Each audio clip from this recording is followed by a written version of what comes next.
Selamat malam, Romo, Suster, Bapak Ibu, saudara-saudari yang terkasih, dan adik-adik tentunya. Pada malam hari ini secara khusus, Komsos dan Seksi Panggilan mengadakan acara bincang santai dengan orang tua terpanggil, dan kebetulan pada malam hari ini orang tua dari Romo Yudi. Nah, tujuan bincang-bincang ini diantaranya adalah supaya anak-anak paroki Jagakarsa, Gereja Ratu Rosari, terpanggil untuk bisa menjadi imam, bruder, ataupun suster, sehingga panggilan di paroki kita akan semakin banyak. Nah, untuk acara ini saya akan memandu, berkomang. Nanti Ibu Nini akan memperkenalkan diri dan Bapak, sehingga bincang-bincang kita akan lebih hidup gitu. Oke, selamat malam Ibu Nini, silakan, dan Bapak memperkenalkan diri dulu. Selamat malam, Bruder Komang. Terima kasih atas kesempatan di malam hari ini dalam bincang-bincang santai.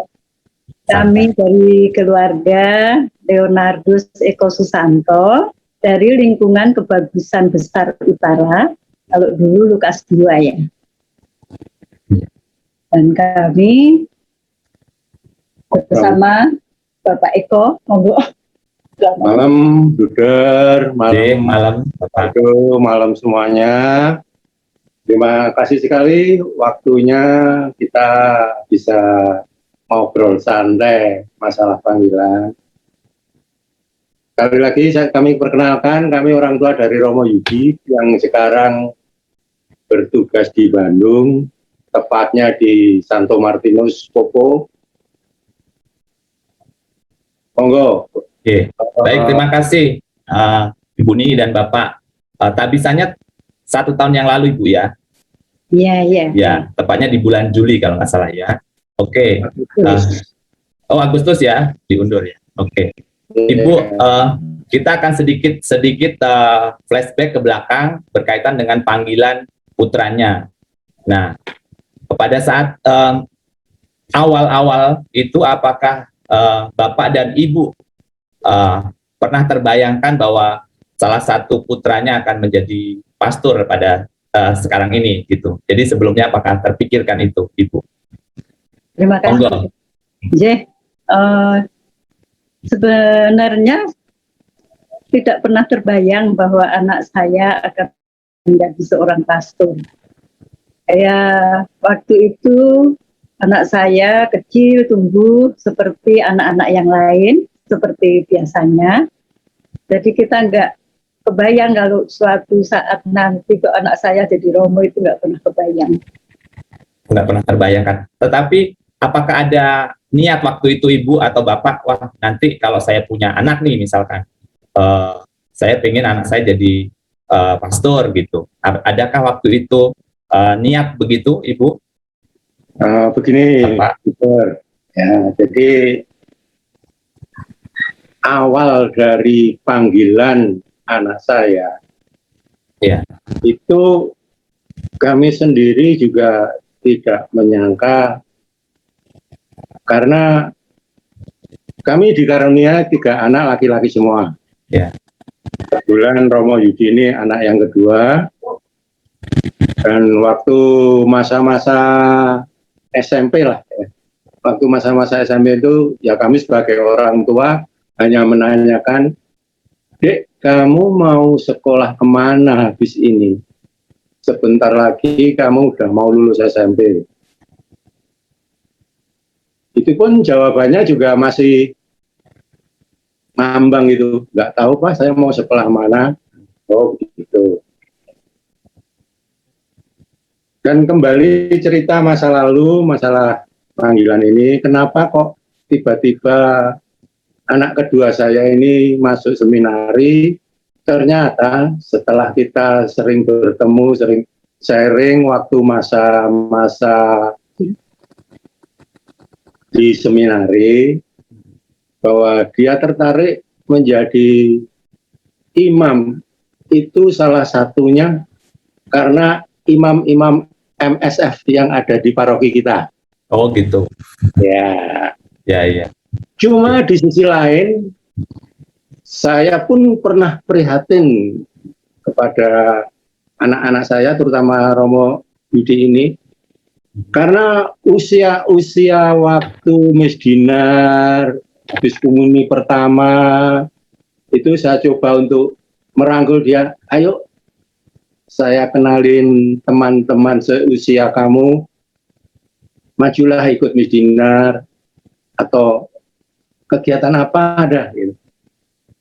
Jawabannya selalu enggak Pak, kayaknya belum saatnya. Ntar dulu. Oh gitu. Ntar dulu. Tapi sempat Miss Dinar nggak Pak? Sempat ikut Miss Dinar nggak? Sampai masuk seminari belum pernah menjadi Miss Dinar. Iya. Ya, kemudian setiap hari Minggu kalau ke gereja pun kalau nggak ayo gereja, susah sekali ke gereja. Sekalinya ke gereja selalu milih duduk di depan kapel itu loh, dekat mading itu ya. Oh iya. Di belakang. Lalu itu tempat favorit dia katanya. Saya lebih suka di sini. Ya. Ayo masuklah kita mau misa. Enggak, saya di sini. Nanti aja, pasti sewaktu-waktu saya akan masuk. Cuma itu sepintas saja. Kapan saya pasti masuk. Setelah lulus, setelah kelas 3, kembali saya tanyakan, gimana? Mau melanjutkan kemana? Mau sekolah apa? Mau ke kejuruan, SMA, atau apa?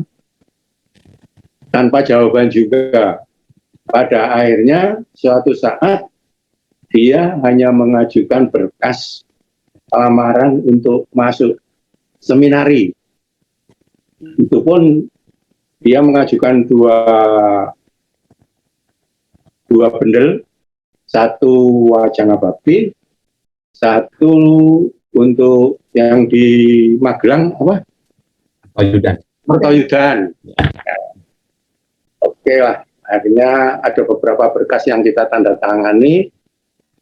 Saya cuma bertanya, kamu yakin mau masuk seminari? Kok tiba-tiba? Sedangkan kamu aja,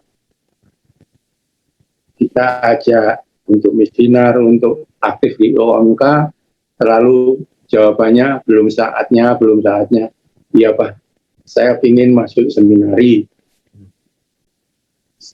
Saya tanya lagi, kenapa? Nggak tahu juga.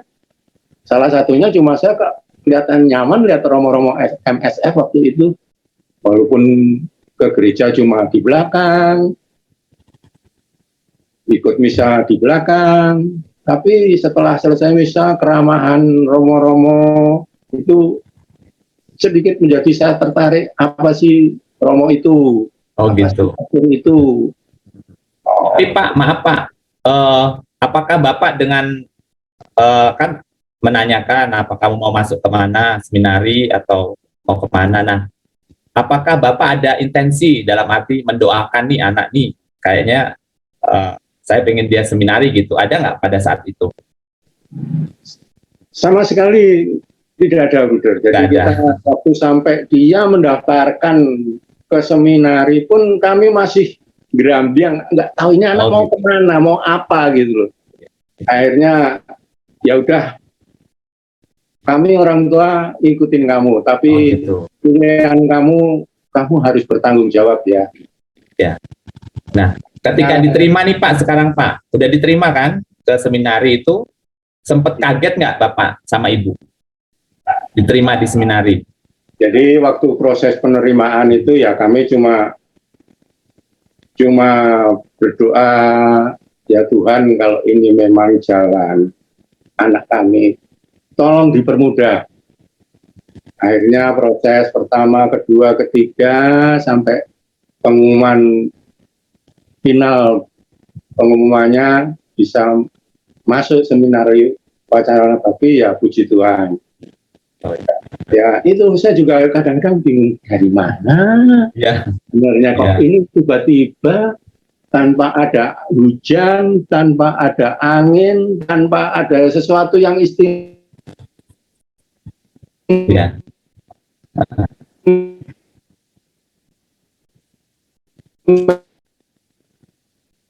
yang membuat dia aku masuk seminari. Nah, itu lama sekali saya mencari jawaban itu, sampai baru ada di Bandung beberapa kali ketemu. Oh, ternyata anak ini tuh tertarik jadi imam, awalnya salah satunya dari Romo M. Ya. Yang kedua, maaf nih Bu Dur, kita itu dari keluarga besar di Jogja dulu, hampir mayoritas anak laki-lakinya itu ex-seminari. Jadi ex-seminari. Okay. Oh, dari keluarga dari Bapak Ibu ada ya? Dari Bapak, keluarga besarnya memang ada. Ngumpul. Jadi pertama kali memang mungkin dari keluarga ya, karena keluarga dari kecil sama Mbah Putrinya, omnya kalau ketemu itu ceritanya kan seminari judulnya. Oh iya. Dia sudah tertanam seminari, penasaran gitu loh. Tapi hanya mungkin terungkap dalam hatinya. Jadi memang pada dasarnya itu dari keluarga kita itu sering cerita tentang seminar. Apa sih seminari? Yeah. Terus kalau saya hanya menambahkan saja.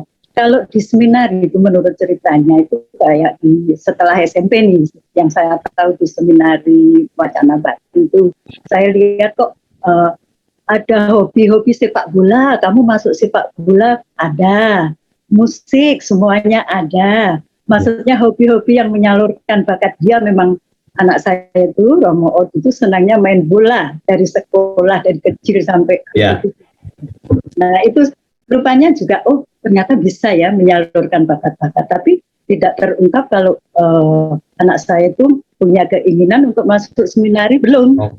Tapi di keluarga kita hanya cerita-cerita saja, ini loh seminari. Gitu. Ya, ya Bu, betul, cerita-cerita gitu ya, cerita-cerita mungkin penasaran juga. Sama ketika kalau saya dulu kecilnya memang Miss Dinar tidak pernah disuruh-suruh, tapi karena teman-teman banyak yang Miss Dinar, jadi tertarik sendiri gitu. Benar. Kalau Bapak sebenarnya mendorong anak ya, tapi anaknya mungkin belum pede mungkin saat itu ya. Nah, tapi tidak masalah karena panggilan itu kan misteri, kita nggak tahu. Nah, mungkin orang tua jalannya beda-beda ya gitu. Oke, baik Ibu. Nah, setelah perjalanan ke pendidikan di seminari, pada saat perjalanan dari seminari menengah ya, tinggi sampai kuliah di filsafat teologi itu, adakah Ibu dalam keluarga ada doa khusus gitu yang untuk mengiringi perjalanan anak Romo ini sehingga menjadi Romo tentunya lancar gitu dengan Bapak? Adakah begitu Ibu? Memang saya selalu mendoakan tetap karena anak saya sudah mempunyai pilihan untuk masuk seminari, ya Tuhan, kalau memang ini jalannya mudahkanlah, tapi kami semua anak-anak saya kami serahkan kepadamu. Apa maunya, kami hanya bisa berusaha dan bisa menyerahkan anak kami sepenuhnya kepadamu, begitu saja. Tapi pada intinya Bapak Ibunya dukung ya? Iya, dukung. Oke. Tapi ada kekhawatiran nggak Ibu? Mungkin Ibu Nini kan ada pernah dengar ya, keluarganya kan ada yang frater atau apa gitu ya. Pernah ada bukan keraguan tapi ketakutan, misalkan nanti kalau anakku perjalanan ini terhambat gitu, ada nggak pada saat itu? Buat kami itu karena memang itu pilihan anak saya dan saya tidak pernah memaksakan kehendak. Nah, jadi kami juga selalu menanyakan bagaimana Dek, masih kerasan di sini? Jawabnya begitu. Jawabnya gimana Pak?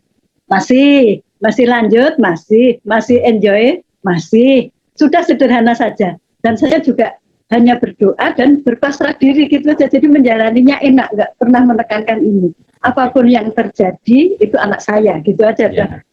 Iya. Saya mendukung gitu ya, istilahnya ya. Bapak Ibunya mendukung gitu ya. Gitu ya. Ini pengalaman pribadi saya waktu saat-saat pertama anak masuk seminari. Iya. Jadi berhubung dari awal cerita keluarga besar Jogja kami banyak yang masuk seminari, pernah terbesit saya, aduh ya Tuhan, ini apalagi ya? Pernah saya merasakan sedikit ketakutan, apakah ini akan sampai selesai lagi? Beda ya. Atau hanya Kalau bapaknya beda. atau hanya nanti akan putus lagi di tengah jalan gitu. Ya. Karena hampir semua keluarga anak laki-lakinya mayoritas pernah merasakan seminari.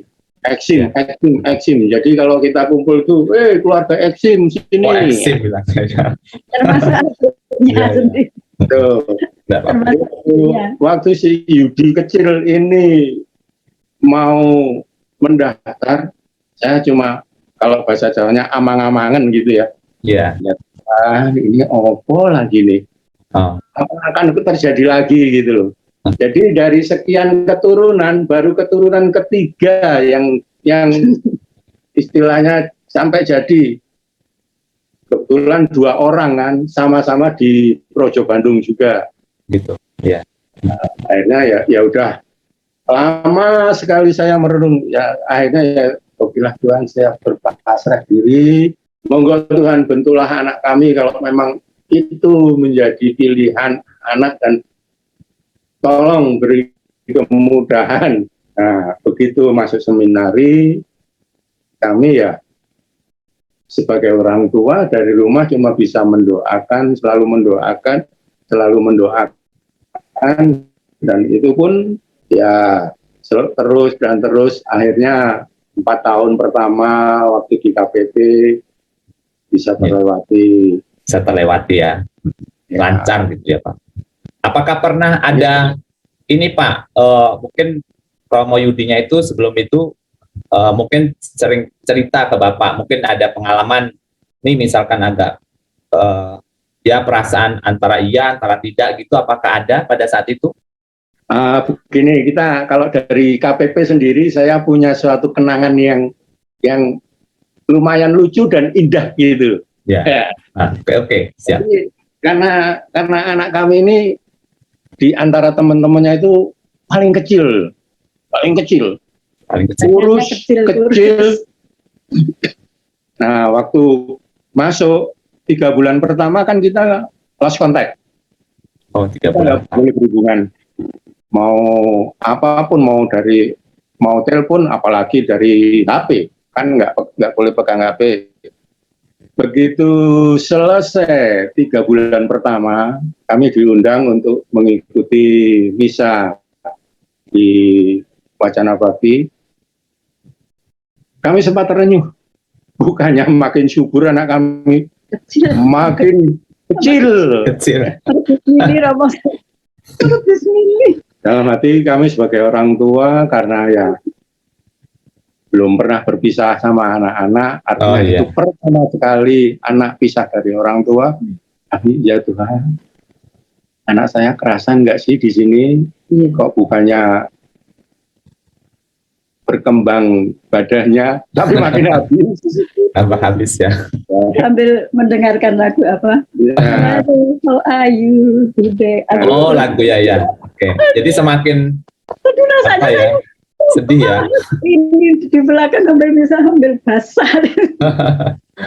Iya. Berprosesnya di Seminari Wacana Bakti, setiap bulannya kita minggu pertama kan itu mendapat jatah kunjungan hari orang tua. Nah, tahun pertama kelas 0 itu, kalau kita masuk gerbang Wacana Bakti itu, dia udah di depan pintu asrama, masih pakai celana pendek, nungguin kami, Bapak Ibu datang nggak ya? Nah, begitu kelihatan kami, dia langsung lari ke dalam, ganti baju, celana panjang, pakai hem, baru menemuin kami. Itu berlangsung begitu terus sampai kira-kira hampir kelas 3. Enggak, sampai tahun kedua atau ketiga gitu ya, kelas 2 ya, setengahan.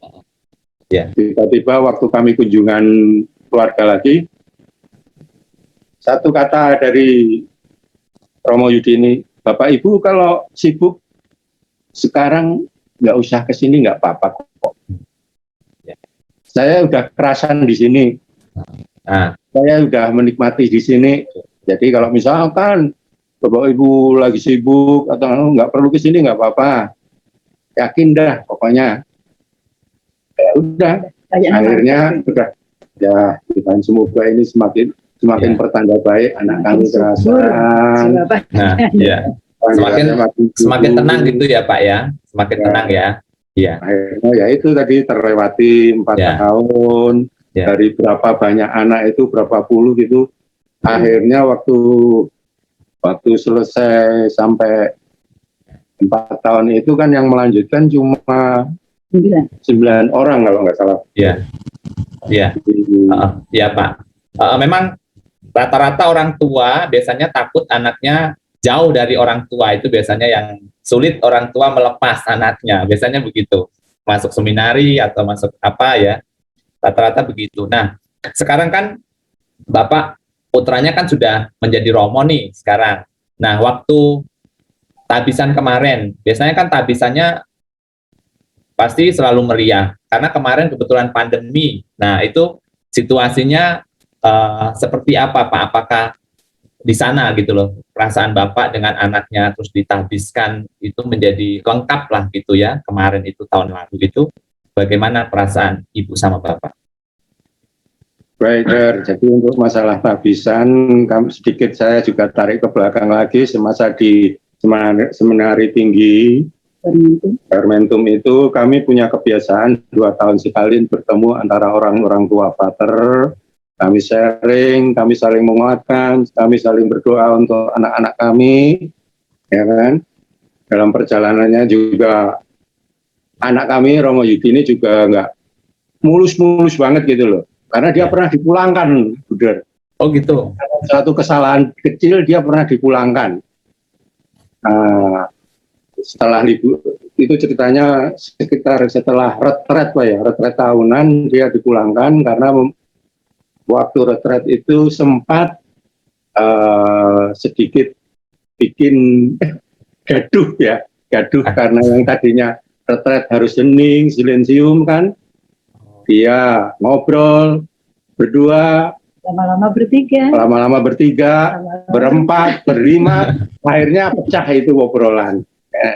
Nah ternyata karena itu dia dipulangkan, tapi ya puji Tuhan setelah dipulangkan itu suatu cambuk buat dia, bahwa dia harus merenungkan, dia merefleksi diri lagi, minggir sebentar dari kehidupan seminari, akhirnya balik lagi ya meneruskan, dan tahun 2019 lah, tepatnya pas ada hari November ya, November 27 November itu tabisan diakon, dan Agustus tahun berikutnya 20 tabisan imamat, ya. Di mana pada masa-masa pandemi ini, waktu itu juga kita ya harus bisa terima tabisan dengan segala keterbatasan, dengan segala protokol kesehatan yang ketat, tidak dihadiri banyak orang, hanya beberapa romo dan seminaris, dan yang terpenting cuma keluarga inti. Jadi kita menghadiri, puji Tuhan berjalan lancar. Waktu itu kan sebetulnya angkatan anak saya itu 5. Nah, Agustus itu yang ditabiskan 2, yang 2 masih melanjutkan sekolah, yang 1 masih melakukan ya kayak ada suatu harus belajar lagi dengan buat seminari. Ditunda gitu ya? Ya, itulah yang kami pas 12 Agustus ya. 12 Agustus tepatnya anak kami ditabiskan menjadi imam oleh Uskup Bandung. Itu udah. Oke. Nah, perasaannya gimana pada saat itu, Ibu, Bapak? Perasaannya ya,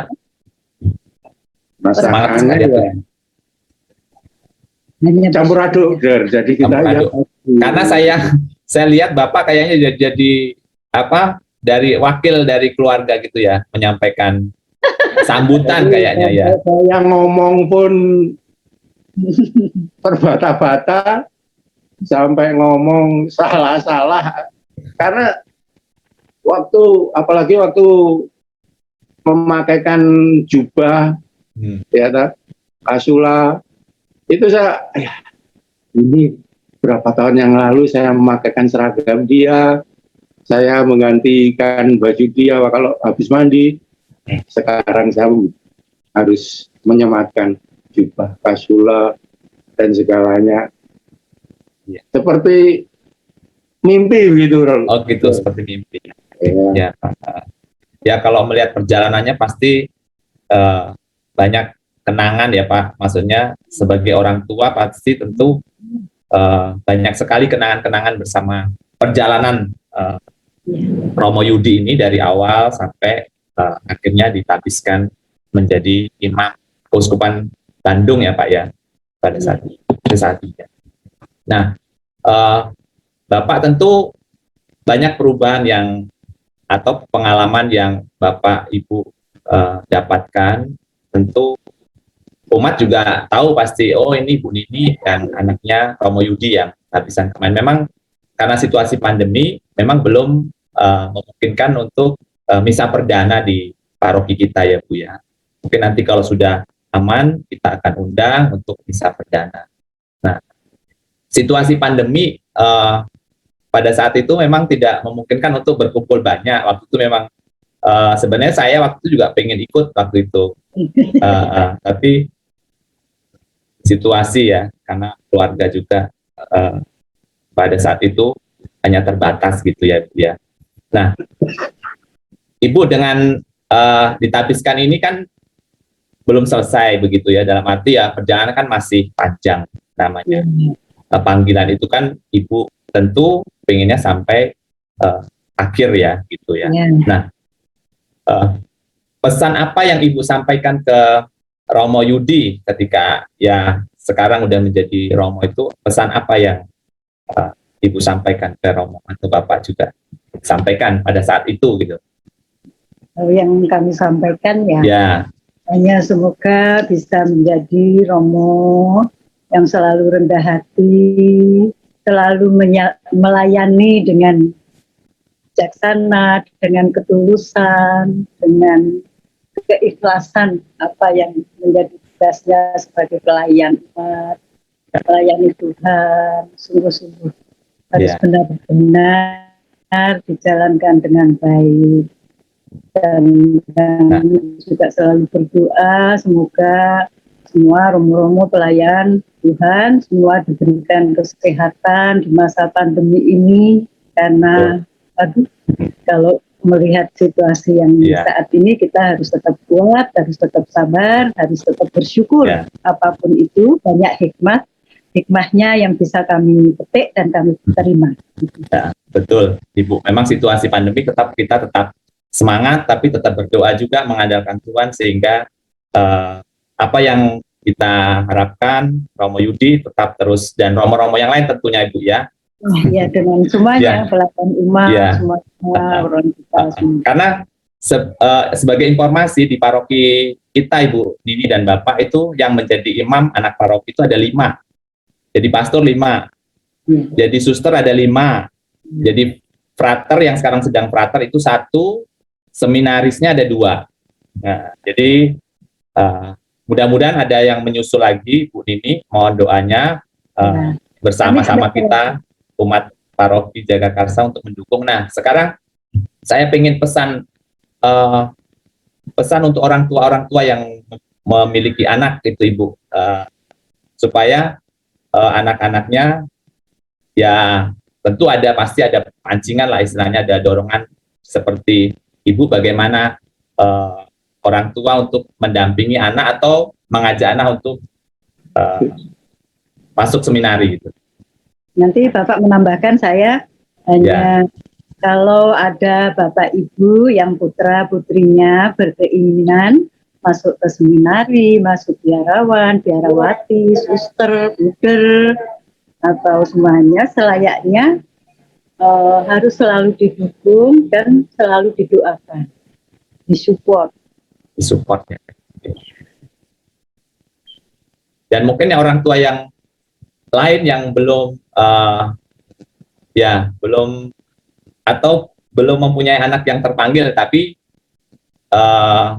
pesannya juga mendukung anak-anak yang sekarang mungkin ada di Misdinar, anak-anak ada yang di BIR, ya itu ya Bu ya, itu kan generasi gereja masa depan kita gitu ya, Bapak. Kalau Bapak pesannya gimana Pak untuk ini jadi karena sekali lagi panggilan menjadi pastor, suster, bruder itu anugerah, misteri, unik.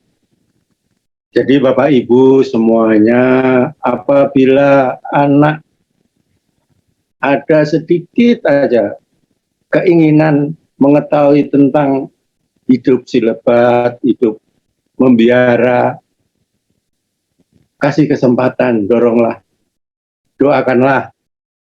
Semoga dari keinginan yang kecil itu menjadi besar dan menjadi tumbuh subur, akhirnya amin, amin, menjadi keinginan untuk, oh iya, aku ingin jadi pastor, oh iya, aku ingin jadi suster, oh iya, aku ingin jadi bruder. Kasih kesempatan, dorong, doakanlah. Ya. Karena sekali lagi panggilan itu benar-benar luar biasa, anugerah, unik, misteri, dan kita yang merasakan itu akan menjadi, ya Tuhan, betapa indahnya karyamu, betapa indahnya jalan yang dilalui ya. Karunia ini. Ya. Jadi sekali lagi Bapak Ibu, kalau ada anak-anak kita yang ada sedikit ada keinginan ingin mengetahui apa itu pastor, apa itu suster, apa itu bruder, kasih kesempatan dan doakan. Semoga doa Bapak Ibu juga akan mendorong anak-anak kita untuk menjadi putra-putri paroki ya, yang terpanggil. Ya. Untuk paroki. Oke. Terima kasih Bapak Ibu atas sharingnya. Nah, Bapak Ibu kan termasuk di grup atau kelompok orang tua terpanggil Ibu ya. Pak Guter ya Bu Nini ya. Nah, itu kan orang tua yang terpanggil yang dalam arti selalu mendoakan putra-putrinya. Tidak hanya putranya sendiri yang doakan, tapi juga kita saling mendoakan semua yang ada putra-putri paroki lah istilahnya Bu ya, untuk mendorong. Baik Bapak Ibu Nini, terima kasih atas bincang-bincang kita malam hari ini, sungguh luar biasa. Semoga bincang-bincang kita pada malam hari ini menginspirasi tentunya Bapak Ibu yang memiliki putra-putrinya, jangan takut, silakan anaknya didorong untuk masuk seminari, sehingga tentunya gereja kita akan semakin kaya dan semakin berkembang dalam panggilan hidup membiara, menjadi imam, bruder, ataupun suster. Nah, melalui acara ini juga, semoga juga anak-anak juga tentunya, kalau yang menonton juga bahwa seminari itu menarik, banyak kegiatan, banyak sarana yang difasilitasi seperti tadi ya Bu Nini ya, untuk olahraga, musik atau apapun, sehingga anak-anak akan semakin berkembang, tidak hanya intelektual tapi juga dalam spiritual, dalam rohani juga gitu ya. Oke, Bu Nini, terima kasih. Terima kasih kepada Bapak Ibu yang sudah mengikuti bincang-bincang kami. Semoga bincang-bincang ini akan senantiasa menjadi berkat untuk kita semua. Tuhan memberkati. Terima kasih. Selamat malam. Selamat malam. Terima kasih kembali, Bunda.